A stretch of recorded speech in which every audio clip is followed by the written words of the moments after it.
Fentanyl. It could be hiding anywhere, including in your house, including in your medicine cabinet, or maybe at a friend's house when you're hanging out, playing games, and get offered a pill. Don't take chances. If a drug didn't come from a pharmacy directly to you, you can find fentanyl using a simple strip you can pick up at your local pharmacy. Don't take it until you test it, because fentanyl can be hiding anywhere. Brought to you by the Georgia Department of Behavioral Health and Mental Disabilities. You can have it all. Great pay, awesome benefits, a flexible schedule, the chance to grow.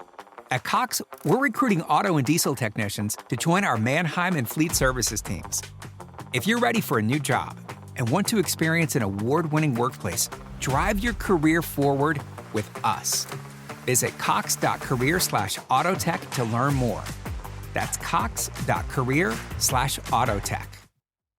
This message comes from Greenlight. Ready to start talking to your kids about financial literacy? Meet Greenlight, the debit card and money app that teaches kids and teens how to earn, save, spend wisely, and invest with your guardrails in place. With Greenlight, you can send money to kids quickly, set up chores, automate allowance, and keep an eye on your kids' spending with real-time notifications. Join millions of parents and kids building healthy financial habits together on Greenlight. Get started risk-free at greenlight.com/audio.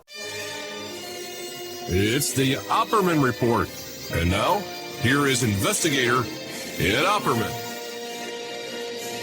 Okay, welcome to the Opperman Report. I am your host, Private Investigator Ed Opperman. You can find me at Opperman Investigations and Digital Forensic Consulting. Our guest today is Ron Chepesiuk. He's a true crime author. He's a radio host. You can catch his radio show called Crime Beat on Thursday nights, 8 p.m. Eastern Time at artistfirst.com. Mr. Chepesiuk, are you there? Yes, sir. I'm here, Ed. How are you doing today? I'm good, man. Thank you so much. So tell us about, who is Ron Chepesiuk? Who is Ron Chepesiuk? Well, I'm right now I'm a screenwriter, and it's a long journey to that point. But essentially, I was born in Thunder Bay, Canada. So I was Canadian. I'm a naturalized American. I hold dual citizenship, Canadian and American. And I always wanted to go to the States. When I was a little kid, I had this real fascination as a kid growing up in Canada.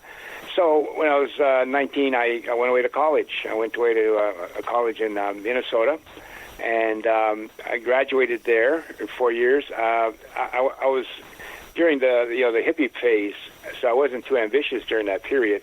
And so I bummed around and traveled. I went to Vancouver, lived there, worked in construction, trying to figure out what I was going to do with my life. And then I decided that I was getting tired of this non-purposeful existence, and so I did some research, and I decided I either wanted to be a librarian or a journalist. And ironically, I chose a librarian route because I like to read, and I thought it was a safer thing. And I didn't know if I could write. I thought writing at that time in my life was very daunting, and so I ended up going after I graduated, going to graduate school, and I did quite well and got a job on the faculty of Winthrop University, which is in South Carolina. It was a women's college at the time, making a transition to co-ed, and I ended up being an archivist, which is great training for a writer, right? And also, doing some teaching, and had the rank of professor and all that. But in the early 80s, I went away on sabbatical to Ireland, and for some reason, I just got this bug to write. And I think it was mainly because of the environment of the Irish, very, very literary society. I went to some of the theaters there, very, very famous for plays and all that. And so when I decided that I would come back from that sabbatical, I was going to start to write. And I didn't know what I was going to write. So I said, I got to start small. I'm a pretty practical guy. I'm going to try to write some magazine articles. So I started to write some magazine articles, and I get like everybody that starts writing, unless you're a super genius or lucky, you get a lot of rejections. And I didn't, do anything. I was getting a little discouraged, and I sent a letter off to, which is probably the biggest magazine in the U.S., the official magazine of the American Association of Retired People, and I had an idea for a profile of this really famous African-American professor, John Hope Franklin, and he was coming to our university where I was teaching, and for some reason the editor, called me up and said we'd be interested in it and send it on spec. So I sent it in, and after I did the research, interviewed Dr. Franklin and all that, and sent the article in, and it was accepted. So I got this big credit right off the bat. And from there, I started to write, write a lot of magazine articles, and I became more and more successful. And I went on some of these travel junkets that were being set up for writers during that period. And I went to Colombia on one of these travel junkets, and on the last day that I was in Bogota, I missed a plane, and I met the woman who eventually became my wife. Oh, really? But yeah, it was really weird. I had this guide, and she worked in this hotel. She was at the university, and she was training as an intern. She was taking hotel management, and just by accident, the guide that I was with set us up, and we had a really good time. But I was leaving the next day, so I started to write her, and I ended up going back to see her, and then about a year and a half later, we decided to, get married, and I had to change my citizenship. That's when I became an American, because it took 5 years for her to get in, because I was a Canadian with a green card.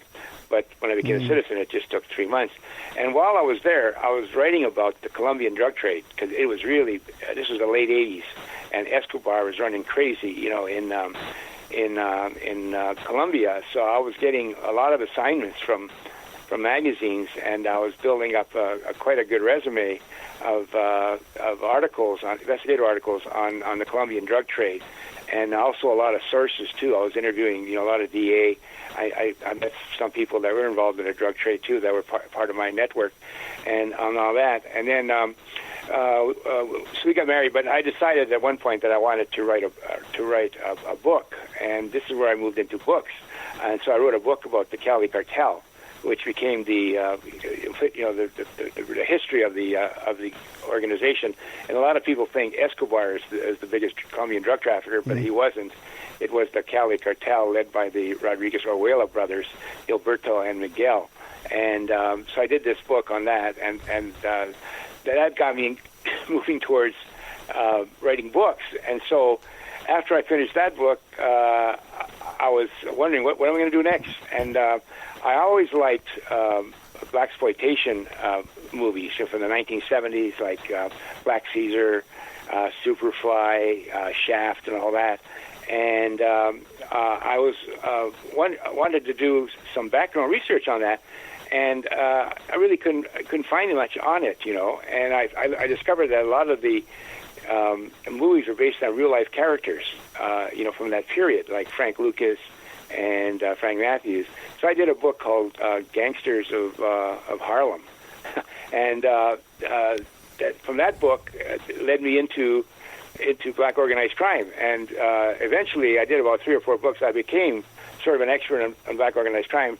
So you would see me on these TV shows dealing with Frank Lucas after the American Gangster movie came out in 2007, on some of the other characters from that period, Nicky Barnes, for example. Yeah, let me ask you a question. When you were researching Nicky Barnes, did you ever run across the name Bob Harris? No. Bob Harris he was a partner of mine at one time, and he was the cop who arrested Nicky Barnes for bribery. Oh, right. The guy I dealt with was Louis Diaz. He was the undercover DEA guy that worked undercover, that played a role. That was the guy that I dealt with primarily. So so that's interesting. Now, I want to ask you too about the Cali cartel. I remember around that time, because you're right, Escobar was kind of like the big shot, and then it changed over to the Cali cartel. And I think it was on 60 Minutes or something, these guys from the Cali cartel were publicly negotiating with the United States, saying that if you let us take over the drug trade, we'll limit the amount that comes in. Did you ever see that? No, I know that they were very, very smart. Yeah. The Gilberto Rodriguez Orjuela, he was like the older brother. He was called the chess master because he was so brilliant in his thing. And they knew that Escobar, and they helped take Escobar down. The intelligence that the Cali cartel provided to the DEA won't admit this, but they depended on the intelligence that the Cali cartel had to take Escobar down. But they knew that once Escobar went down, they were next, right, because that's the way the drug trade works. Chapo got taken down, right? I just read the other day there's another guy now who's so-called, the kingpin of the drug trade. So all that happens in a war on drugs is one goes down, and then the next one goes, and then they take that down. So they knew that once Escobar was taken down, then they would be the next, because they were the next logical successors to Escobar. And so they did negotiate. They tried to work their way out of the drug trade, because they were interested in being legitimate.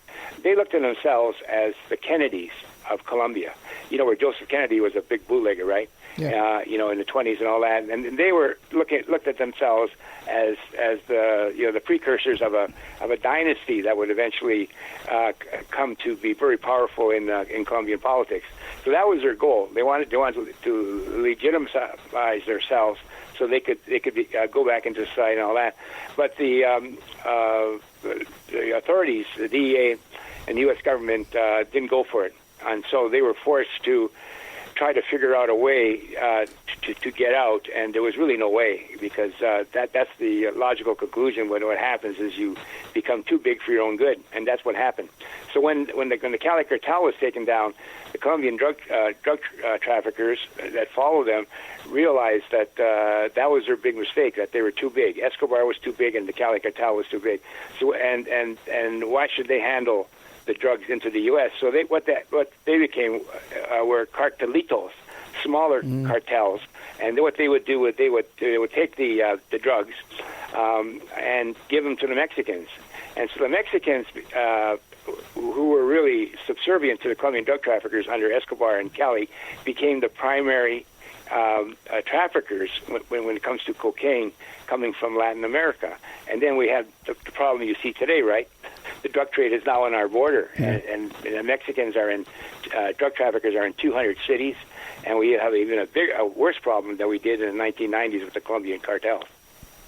Now, when you're writing about the Colombian cartels, do you get a visit from these guys and like a warning from these guys? No. Not at all? Although this is very interesting, when Gilberto Rodriguez was being held in jail in Bogota,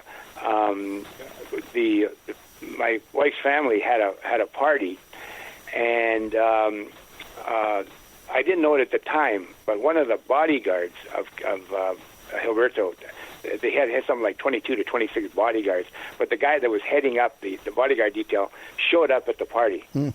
And he knew somebody at the party, but my wife wouldn't tell me, or none of the family members would tell me, because they know I would try to approach him, right? And to try to get him, and they didn't think that was a good idea on that end. But I did meet a couple of guys that were involved in the drug trade. I met one of my wife's second cousin was a bodyguard for one of the drug trade. It wasn't the Cali cartel, but I used him as a source too. So I did have some sources, but you have to be really careful because it was really violent during that period. I mean, it was incredibly violent. The narco-terrorism was invented by Colombian drug traffickers, and in the 80s when Escobar was running around, it was as bad as Baghdad and Iraq. When ISIS and Al Qaeda were running. Fentanyl. It could be hiding anywhere, including in your house, including in your medicine cabinet, or maybe at a friend's house when you're hanging out, playing games, and get offered a pill. Don't take chances. If a drug didn't come from a pharmacy directly to you, you can find fentanyl using a simple strip you can pick up at your local pharmacy. Don't take it until you test it, because fentanyl can be hiding anywhere. Brought to you by the Georgia Department of Behavioral Health and Mental Disabilities. You can have it all. Great pay, awesome benefits, a flexible schedule, the chance to grow. At Cox, we're recruiting auto and diesel technicians to join our Mannheim and Fleet Services teams. If you're ready for a new job and want to experience an award-winning workplace, drive your career forward with us. Visit cox.career/autotech to learn more. That's cox.career/autotech. Wild, 10, 15 years ago. So it's very dangerous, and you have to be very careful on how you moved about the country. It's funny. I just had an ATF guy on the show, and he was bragging about how they ran the Colombians out of Miami and Florida and stuff like that. They shut it down. They shut down all the smoke. I said, well, then why can't you shut it down over in Mexico? Yeah, I don't know if they kicked out the Colombians out of Miami. I don't think so either. Yeah. Yeah, and then ask them. You should ask them about the Russians. Yeah, right. Yeah, right. Because the Russians came in, and they were worse than probably the Colombians in terms of the violence and in terms of what they were doing. They were involved in all kinds of scams, and on that. So that's the funny part about this whole war on drugs stuff. They always claim victory, but the drugs go on, and the price never drops. You know what I mean? And drugs never stop. So what kind of victory are you claiming? You ran the Colombians out of Miami, but there's still, it's still a major hub, right, for moving drugs into the U.S. Well, the only do is affect their real estate prices. So yeah, exactly. So Escobar owned some property in Miami when he owned an apartment building. Yeah, I was going to interview his son. I contacted his son when his son came out against Trump. I contacted him to see if he would come on the show. And he wanted to come on the show. Then he tells me, but no, I got something new going on. I got a new Bitcoin project that I'm working on. Oh, Bitcoin. But, is that the same guy? Did you go through Facebook with him?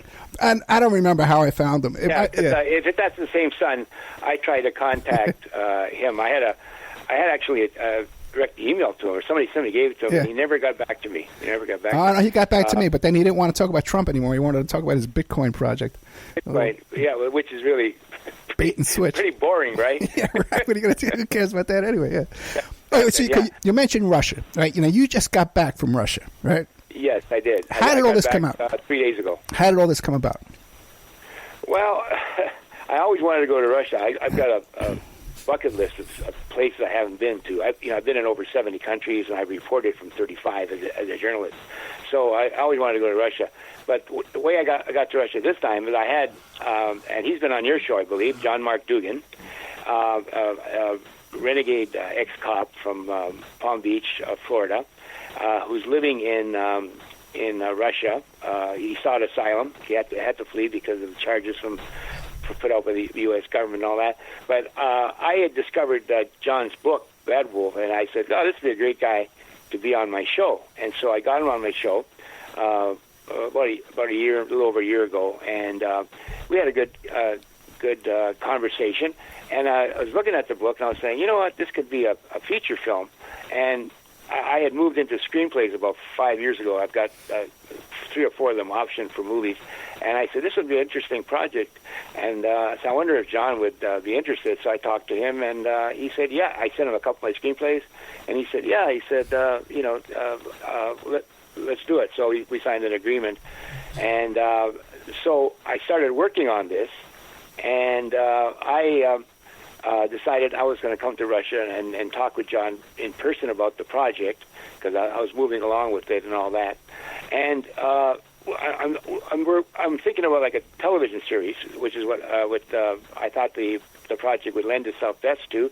And there was no mention. I didn't know anything about Jeffrey Epstein at that point in terms of John. In terms of I knew that he was down in Palm Beach County and all that.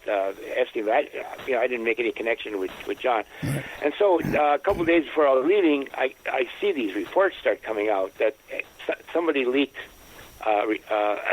information from the MI6.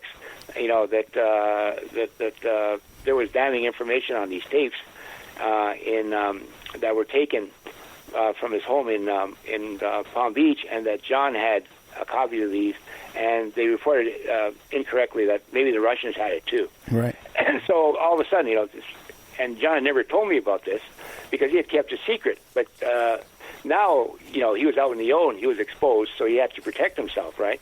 And so he started talking about it, openly about that.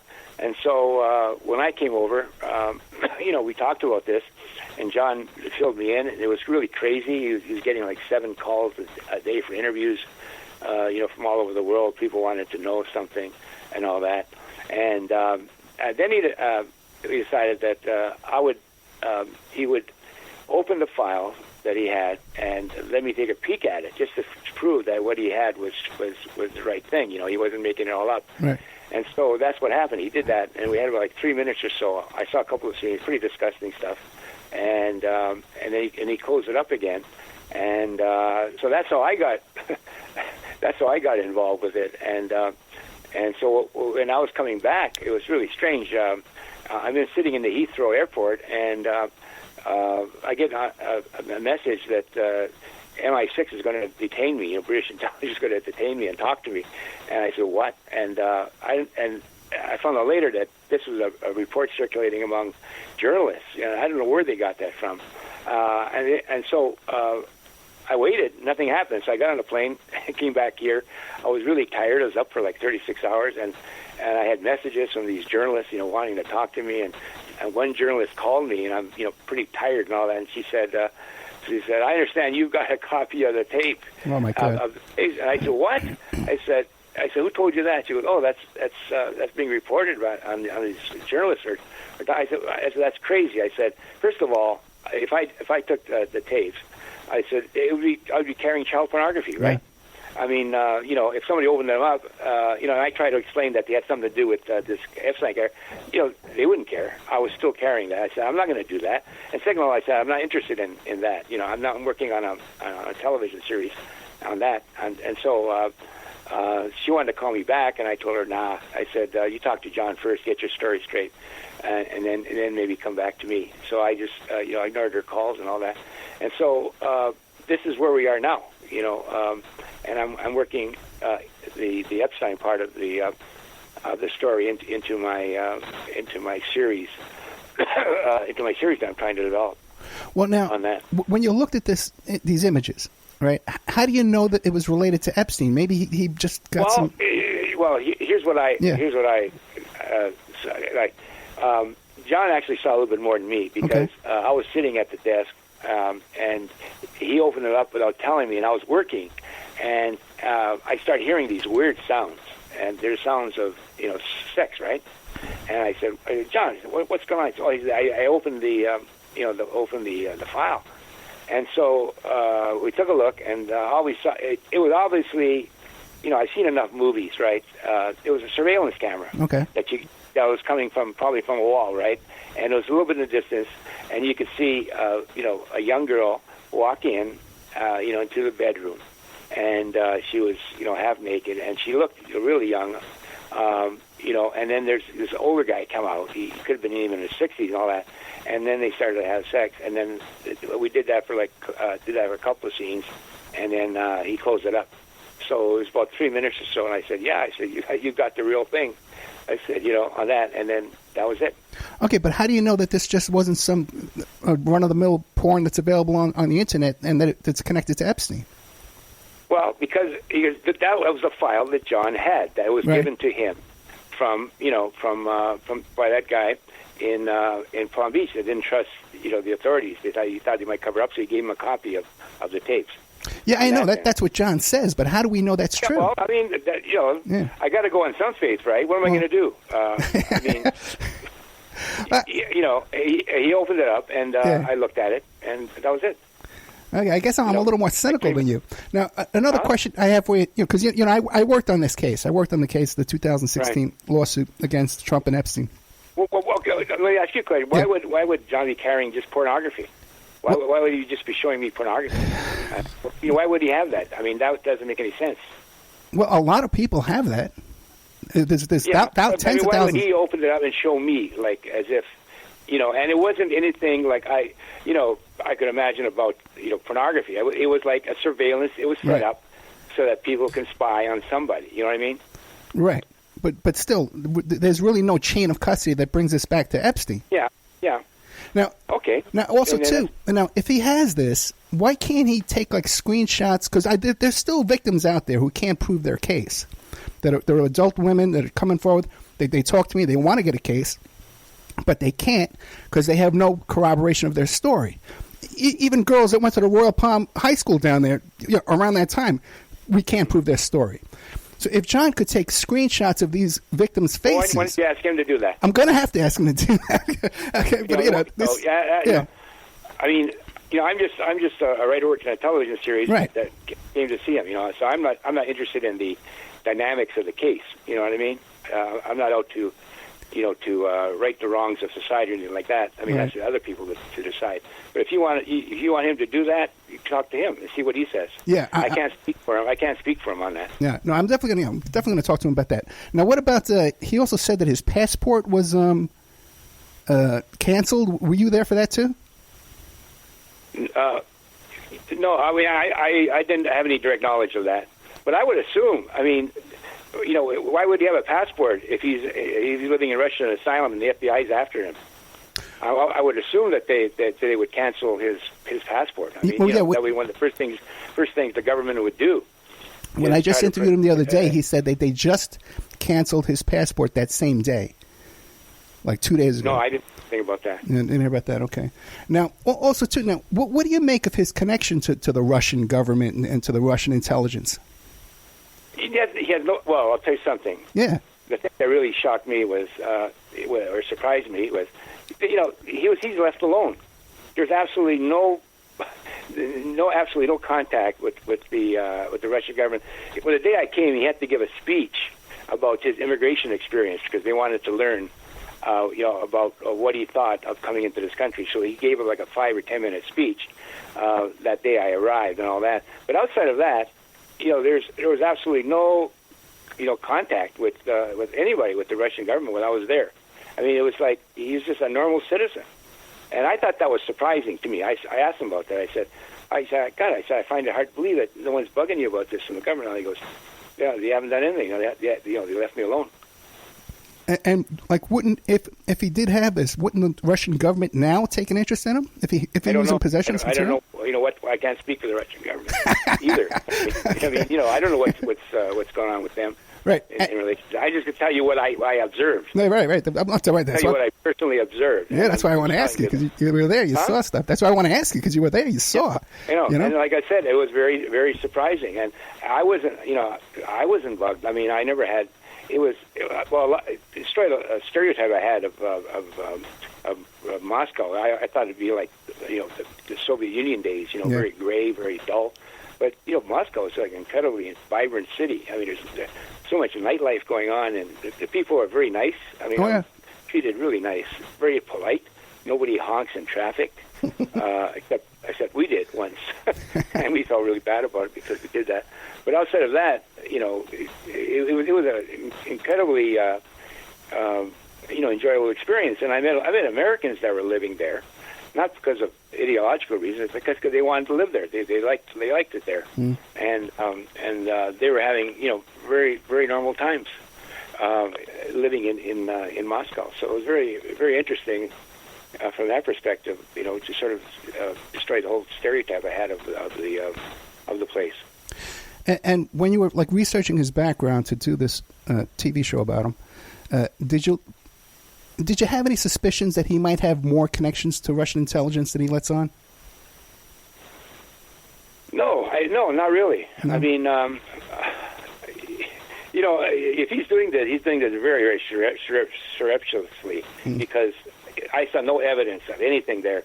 The only guys he hung around with are very ordinary people, and it was a very normal situation. He was just like living in another country, so.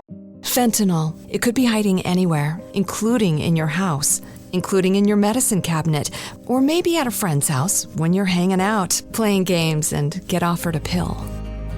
Don't take chances. If a drug didn't come from a pharmacy directly to you, you can find fentanyl using a simple strip you can pick up at your local pharmacy. Don't take it until you test it, because fentanyl can be hiding anywhere. Brought to you by the Georgia Department of Behavioral Health and Mental Disabilities. You can have it all.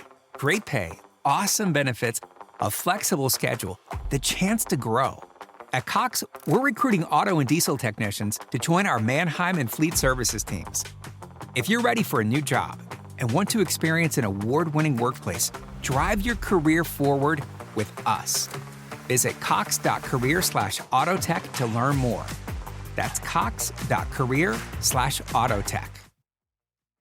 No. Well, have you come in contact? I know that some people are trying to smear him by trying to say that he's a Russian asset and all that. Yeah. But I got no evidence I saw no evidence of that when I was there. Right. I mean, and if he was a Russian asset, I wouldn't work with him. I wouldn't work if I thought he was somehow working for the Russian government. I would feel manipulated, and I wouldn't deal with that because I'm an American, and I don't particularly like Putin. Right. I don't particularly like Trump and his relationship to the Russian government. So all that stuff, I would not. I would consider if that was the case. Well, John says that he set up the server for DC leaks, which most people would agree traces back to the Russian government.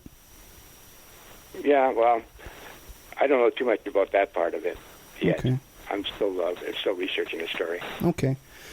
All right, let's take a commercial break. Okay. We're with Ron Chepesiuk. He's got a true crime radio show called Crime Beat. You could find it at... what the hell? I got the wrong notes, John. When's your radio show on? Thursday nights, 8 p.m.? Thursday night, 8 p.m., artistfirst.com. Artistfirst.com. Hey, well, let me ask, what would we find on your radio show? What kind of topics do you cover? Well, I'm interested in everything relating to crime. There are some shows that just all they deal with the mafia. Some shows deal nothing with true crime, horrible murders and all that. I'm a little broader on that. I look at some of the social issues, domestic abuse, prison reform, and all that. So I'm interested in the whole range of topics. And to give you an example of some of the guests we've had, I've had F. Lee Bailey, for example, to talk about the O.J. Simpson trial and his career and all that. I've had Henry Hill, Goodfellas. I've had Chris Kyle, American sniper, the American sniper who was killed. I've had Tommy James and the Shondell, of Shondell fame. He is. Oh, right? Sure. Yeah. He was on, and you say, what's he doing on my show? Well, first of all, I like his music, but second, he did a book about the mafia influence in music, and he came on the show. It was very interesting kind of show, and so I've had I've had Robert Kennedy on because he did a book about Skykel, his cousin, that was involved in that murder. Right. You're right, and so I just do a wide variety of guests. I had Bill Cosby, the woman that the investigative journalist that did the book on Cosby on yesterday. So it's just interesting, and that reflects my personality because I'm interested in a lot of different things. So if I just did the mafia all the time, I think I'd get bored with that. How about Vito Colucci? He worked on the Scakel case. Ever have him on? Yeah, I had him. Yeah. Now you're stretching my memory. he was on my show. Yeah. In fact, we exchanged. Show. I went on his show and he came on my show. Right. I did a couple of books. That was a while ago. That was like we've been on the air since 2011, January 28th, and this must have been about 2 or 3 years after I started the show that he came on. Very nice guy. Oh no, he's great. I met him in 2003 first time, and now he moved here to Vegas. Is he still with it? Did he still have a show? Oh, I don't know about the show because he was on that Business Insider website. I don't think it's even in business anymore. I remember that, but I haven't seen his name for a while. Yeah. So I'm wondering if he retired. I think he's keeping a lower profile. I think someone in his family had a health problem, and he's been he does keep a lower profile now for sure. Right. I know he does. Well, to do it every week is really a task, right? Tell me about it. I do it every night. You got a lot of things going on in your life with me. You know what I mean? And so to do it and try to keep the quality of it every day, and you have to research, enough information to make you sound intelligent when you ask questions. It's pretty challenging, But somehow I just managed to go on for 8 years. I find that incredible. Over 400 shows, now, and a couple of screw ups, but nothing really major. Now wait, F. Lee Bailey. I'm afraid to have him on, man. He scares me. Well, he is. You know what I said? I said, I said he's actually I found him to be a nice guy, but really gruff, right? Yeah. So anyways, I told him, I said, Mr. Bailey, I said, we're gonna call you around 8 o'clock to get you on the air. And he said, what do you mean around? He was like a lawyer, right? Well, what do you mean around 8 o'clock? And I said, we're not going to call you exactly at 8 o'clock. And sometimes the show before our show may go a little bit longer. So I said, we're going to call you around 8 o'clock. And he said, that's a pretty good explanation. So it was funny, on that, because he was giving me the lawyer treatment, right? Yeah, my friend Pierce Redmond had him on, and he says, I could have got him on, but I said, you know what, man, the guy's too intense. I don't want to have him on. And when Pierce had him on, he started yelling at Pierce on the air. He started yelling at him. I know. Yeah, well, yeah. I mean, he is intense, and he got kind of testy a couple of times. When I asked him some questions about OJ, about because he maintains OJ is innocent still, Yeah. And so that was kind of but he he had a lot of trouble, legal trouble himself. So yeah. He's been through a rough part himself. So it was interesting, but you always take a chance with a guest, right?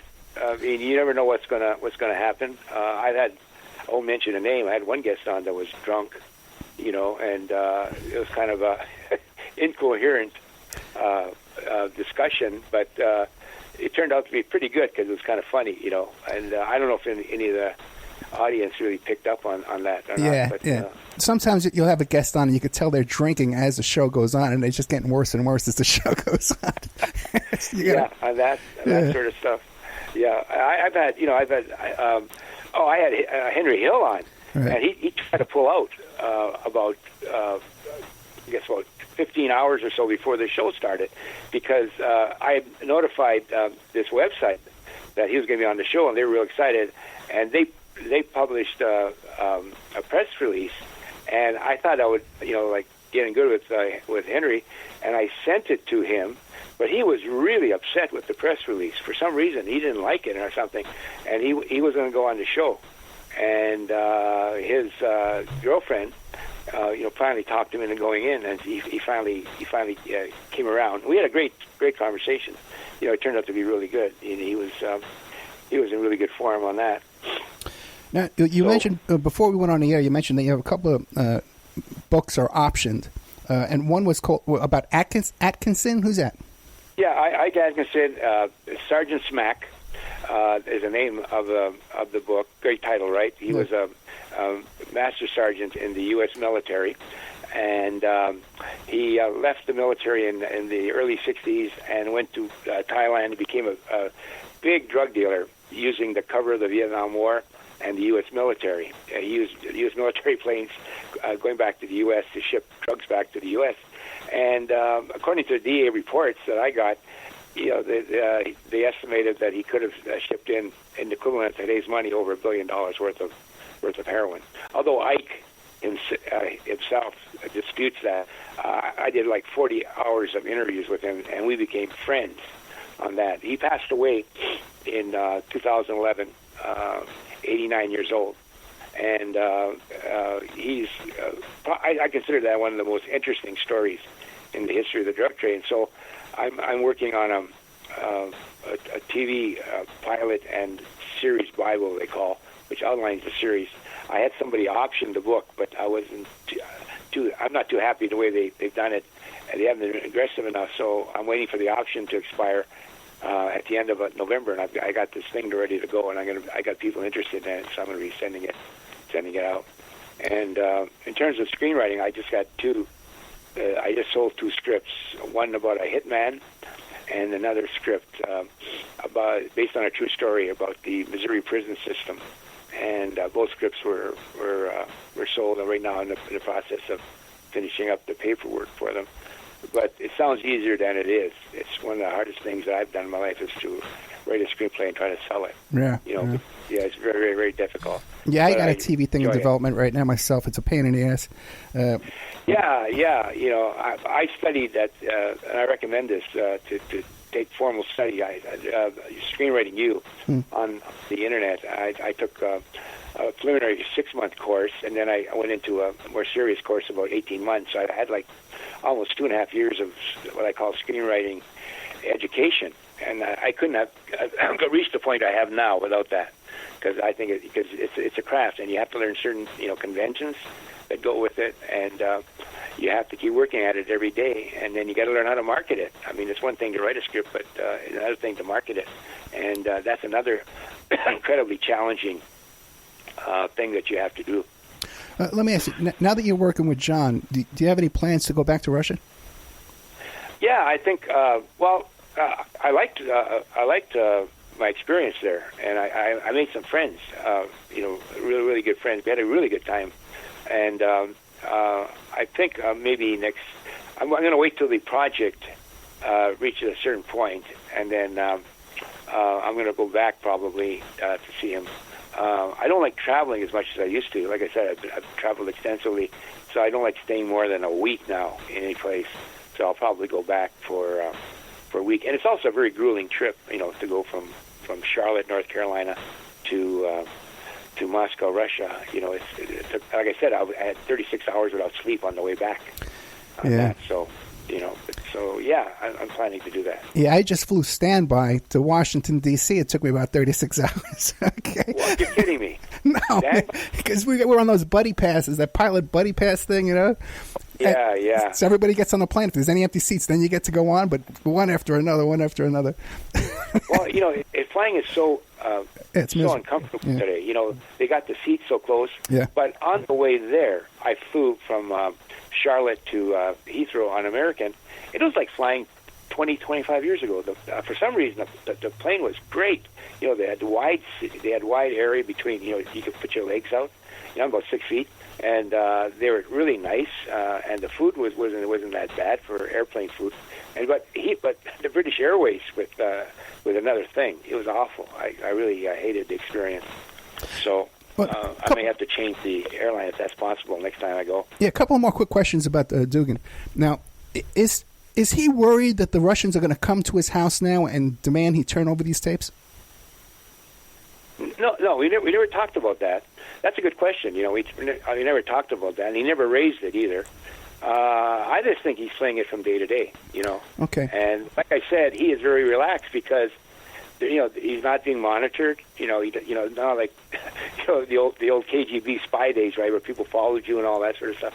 None of that is going on. So I just told him, jokingly, like I said, John, I said, someday they're gonna show up with a knock on the door, yeah. That. I was joking, sort of, but there's some truth to that too, on that, because you wonder, when are they going to get curious about this thing? Yeah, because this would be extremely valuable if obviously it's extremely valuable. Yeah. Now, well, he doesn't. He's got it encrypted. He's got a system worked out where somebody has the tapes and somebody has the encryption, and they don't really know each other. And so if something happens to him, they can release the stuff. So that can happen. Hopefully it doesn't happen, but as a scenario. So. And are you one of the people who has access to this? No. No. No. This happened a long time before I met John. And I told you, like I said, I didn't even know that this was part of the story until that broke in the British press. Yeah, because I had him on the show before this too, and I asked him about Epstein, and he said he had nothing. Yeah, well, that's what he probably would have told me, if I asked him. But I didn't really, I really didn't make any connection between him and Epstein. There's nothing in the book about it either. Yeah, right. I mean, so I didn't really think about it, really. And then when it hit me, when I saw that article, I said, "Holy shit!" I said, "This could possibly make sense." I said, and so I asked him. I said, and essentially, he was keeping a secret, right? Yeah. He was keeping a secret, and he had to go public. He felt in order to protect himself, and I tend to agree. That he had to just come out with it and just lay it out. Well, on that. I can't really hold that against him because at the time I interviewed him the first time, I wasn't allowed to say I was involved in the case either. I had signed an NDA. I didn't get released from that until after Epstein was arrested. So I was also keeping a secret. So I can't really, I can't get on my high horse about that. Yeah. But that never stopped me before. He had the trust of that guy that gave him the tapes. You know, the one he says, you know, so he had the trust of that guy. I think he had to be quiet because he probably pledged that he would, you know, in order to keep the tapes, that he wouldn't say anything about him. And we're saying that John's name was leaked out in the British press because of MI6? Well, evidently, the FBI told, this is the way it was reported. The FBI told MI6 that they had information damaging to Prince Andrew. And it was evidently on those tapes, you know. And somebody in British intelligence, for whatever reason, maybe they didn't like the royal family, or, you know, maybe they, I don't know, whatever, but leaked that out, and that John had a copy of it, of what they had. And so that's when this bogus story about being a Russian asset and all that. Fentanyl. It could be hiding anywhere, including in your house, including in your medicine cabinet, or maybe at a friend's house when you're hanging out, playing games, and get offered a pill. Don't take chances. If a drug didn't come from a pharmacy directly to you, you can find fentanyl using a simple strip you can pick up at your local pharmacy. Don't take it until you test it, because fentanyl can be hiding anywhere. Brought to you by the Georgia Department of Behavioral Health and Mental Disabilities. You can have it all. Great pay, awesome benefits, a flexible schedule, the chance to grow. At Cox, we're recruiting auto and diesel technicians to join our Mannheim and Fleet Services teams. If you're ready for a new job and want to experience an award-winning workplace, drive your career forward with us. Visit cox.career/autotech to learn more. That's cox.career/autotech. You know, started on that, so that's how it happened. Yeah, I got to tell you, I've always had my suspicions about his involvement with Russia way prior to this. Yeah, it's just so. Well, he went to Russia. In fact, he's got a kid in Russia. You know. I didn't know that. No. Yeah, he had evidently an affair there with a woman on one of his trips on that. But you know, we never really discussed that, and I, you know, just maybe, you know, someday we'll probably discuss that. You know, I'll ask him about that among other things. But right now, you know, it's his business, so I'm not really that interested in it. You know, right now. Now, if you're reporting a story like this, right? Right. Are you vouching for the credibility? Like, would you insist he take not even say John, okay? But a story. You got a guy, he's telling you a story, and you're reporting on it. Do you take the stance that you're corroborating his story, or that you're just hands off? Hey, I'm just taking his statement and I'm putting it out there. Well, I don't believe in polygraphs because they don't work. You read my mind. You know, I don't know if I'd ask anybody to do a polygraph. Yeah. You know, that sort of thing. But you know, you got to have a certain amount of trust. You know, in my case, you know, John is trusting me that I will do a decent job, you know, with his story, right? Right. And that, you know, I'll do something, and I got to trust him that you know, he's dealing with me on a open level, you know, on a level, you know, he's being honest with me about what he's telling me, and you know, we before the Russian trip, we knew each other, we talked to each other, but you know, since then I've got to know him, and we've become friends, you know, because of our relationship, and you know, we enjoy each other's company, so I'm getting more and more comfortable with him, and I don't get any sense that you know, he's trying to pull the wool over my eyes, you know, so far. So we'll see. Okay. You know, down the road as we get more into it. And of course, I'm writing a television series, and I bet you half of it's going to be fiction. Right. You know, because you're going to have to make up certain parts of it in order to make the story palatable for a film or TV, right? I got you. Listen, yeah, we're out of time. We're out of time. This went really fast. We got about it's out of time, man. I know, right? We got about a minute and a half left. What do you want to leave us with? Well, I can't leave any money. I can't leave you any money. I don't have any. So what can I leave you with? I just say that I had an enjoyable time, and I think your show is great. I want to get you on my show coming on probably in January. We're booked, I think, through December and early January. But we'll get you on to talk about private investigation and some of the the people that you mentioned, like Tiger Woods, would be interesting. I say you're such a Canadian, man. You know that you're such a Canadian. You can't. What do you mean? They're so friendly, man. You know, the Canadians are just such nice people, man. They're just.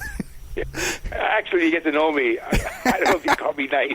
Okay. I could be pretty surly myself. You know, I'm very F. Bailey sometimes. You know. Ron Chepesiuk, thank you so much, my friend. Thursdays 8 p.m. You're welcome, then. Ed. I appreciate it. I enjoyed it. Artist First Step. Thank you so much, John. Okay, thank you. Ron. Bye. Good. Got him confused with that. Ron. Diane?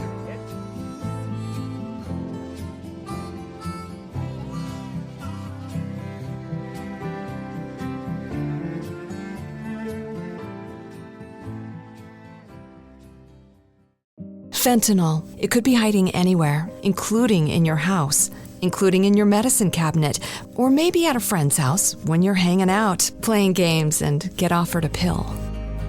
Don't take chances. If a drug didn't come from a pharmacy directly to you, you can find fentanyl using a simple strip you can pick up at your local pharmacy. Don't take it until you test it, because fentanyl can be hiding anywhere. Brought to you by the Georgia Department of Behavioral Health and Mental Disabilities. You can have it all. Great pay, awesome benefits, a flexible schedule, the chance to grow. At Cox, we're recruiting auto and diesel technicians to join our Mannheim and Fleet Services teams. If you're ready for a new job and want to experience an award-winning workplace, drive your career forward with us. Visit cox.career/autotech to learn more. That's cox.career/autotech. Fentanyl. It could be hiding anywhere, including in your house, including in your medicine cabinet, or maybe at a friend's house when you're hanging out, playing games, and get offered a pill. Don't take chances. If a drug didn't come from a pharmacy directly to you, you can find fentanyl using a simple strip you can pick up at your local pharmacy. Don't take it until you test it, because fentanyl can be hiding anywhere. Brought to you by the Georgia Department of Behavioral Health and Mental Disabilities. You can have it all. Great pay, awesome benefits, a flexible schedule, the chance to grow. At Cox, we're recruiting auto and diesel technicians to join our Mannheim and Fleet Services teams. If you're ready for a new job and want to experience an award-winning workplace, drive your career forward with us. Visit cox.career/autotech to learn more. That's cox.career/autotech.